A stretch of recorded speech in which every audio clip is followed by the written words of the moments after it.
Neba, byddwn ni'n dod i'w hadnabod yn dda iawn yn ystod y 12 mis nesaf yma.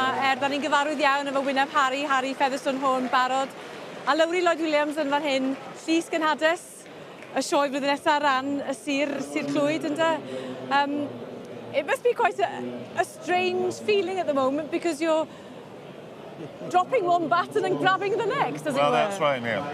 But I've been lucky enough to be involved as a steward for over 40 years, and suddenly we're taking a very different role.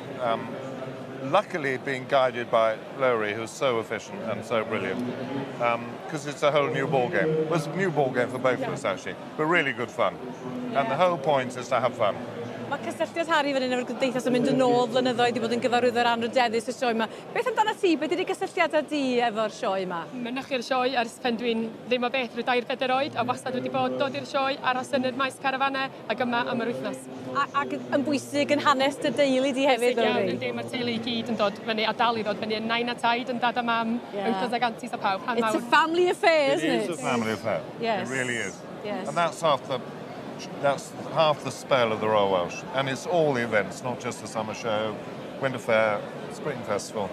It's the families. This is a fantastic end to it all, though, isn't it? Yeah. Mae ffair iawn, mae'n rhywbeth arbennig amdano fo'n does. OK, so your time starts now, Sir Benbro, Pembrokeshire. Within 2 weeks, they will be handing the baton over to you. So what are you going to do then? What are the plans? Well, we've been doing lots of things already. So we've had some fairly varied things. Larry and I have learnt to ride a camel, amongst other things. Pardon? We've had camel racing, we've had moonwalks, we've had... Camel racing? Well, we luckily didn't have to race, but we rode without riding. Right. Without racing. Where were the camels? Llangollen. I've been to Llangollen a few times. I haven't seen any camels there. For one day only, we had Clwyd 2020 brought camels to Llangollen. What's the o Zoo by Colwyn? Nagi. Mae'n gwmni dod ac yn mynd i ddiwrnod o rasio ceffylau gyda yn Llangollen. Waw. A ydych chi wedi gyd los yn y farchnad yn Rhythyn, achos mae ben o Rhythyn wyt ti? Ia, dyna ni dod, yn fis Mai mi gafon ni benwythnos draw yn y farchnad, ble ar ni gael gwyl gwledig, gafon ni noson lawen, a cinio di Sul i orffen, a wedyn penwythnos nesaf, y 7fed a'r 8fed, da ni nôl y farchnad Rhythyn, a mae gennym ni gylch sglefriona a marchnad Nadolig. Oh, gwych. Yeah. Lovely. So have you got a good team then behind you? Fantastic team. Absolutely brilliant. Everyone's got so enthused and into it, and if anything, we're trying to sort of, tell everyone to keep calm, one thing at a time. It's brilliant, okay. It's brilliant, absolutely brilliant. But it brings everybody together, doesn't it? Absolutely.